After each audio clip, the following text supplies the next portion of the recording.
So hello everyone.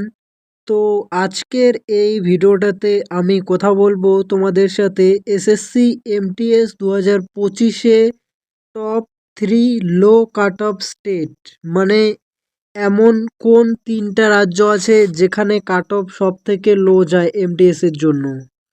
তো কোন কোন রাজ্যগুলোতে সব থেকে মানে কম কাট অফ যেতে পারে, ঠিক আছে? তোমার যদি নাম্বার কম থাকে বাট তুমি যদি সিলেক্টেড হয়ে যাও, তাহলে মানে যে স্টেটে তোমার যদি সব স্টেটে ফিল করা থাকে, তাহলে যেই স্টেটে সব থেকে কম কাট অফ যাবে সেই স্টেটে কিন্তু তুমি পেয়ে যাবে। তো সেই টপ 3 মানে লো কাট অফ যাওয়া স্টেটের মধ্যে যেটা আমি মানে 3 নম্বরে রাখবো, সেই স্টেট হলো তোমার মানে আমার মতে আর কি কেরালা। 3 নম্বরে রাখছি আমি, ঠিক আছে, কেরালাকে। এটা ডিপেন্ড করছে মানে কোন স্টেটে মানে কেমন ভ্যাকেন্সি আছে। যদি দেখা যায় যে কেরালাতে মানে কম ভ্যাকেন্সি আছে, সেক্ষেত্রে কিন্তু কাট অফ বেশি চলে যাবে।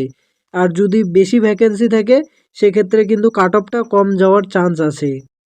আর বাকি আমাদের নর্থ ইন্ডিয়া, তারপরে এই যে ওয়েস্ট বেঙ্গল, এগুলোতে তো হাই কাট অফ থাকে। যেমন বিহার, ইউপি, বেঙ্গল, মানে আশেপাশে কয়েকটা স্টেটে একদম প্রচুর হাই কাট অফ থাকে। এখানে তোমার মোটামুটি 130+ কাট অফ যায় আর কি। তো সাউথ ইন্ডিয়াতেই সব থেকে কম কাট অফ যায়। তো আমি 3 নম্বরে রাখছি কেরালাকে। তারপরে যদি 2 নম্বরে, তো 2 নম্বরে আমি রাখছি তামিলনাড়ু, ঠিক আছে। দেন এরপরে আসি আমরা 1 নম্বরে। তো 1 নম্বরে হচ্ছে তোমার মানে 2024-এ যেটা গিয়েছিল আর কি। তো 2024-এ কিন্তু তোমাদের মানে যে স্টেটে সব থেকে কম কাট অফ গিয়েছে, সেটি হলো তোমার কর্ণাটক। কর্ণাটকে কিন্তু তোমার সব থেকে বেশি মানে লো কাট অফ গেছে।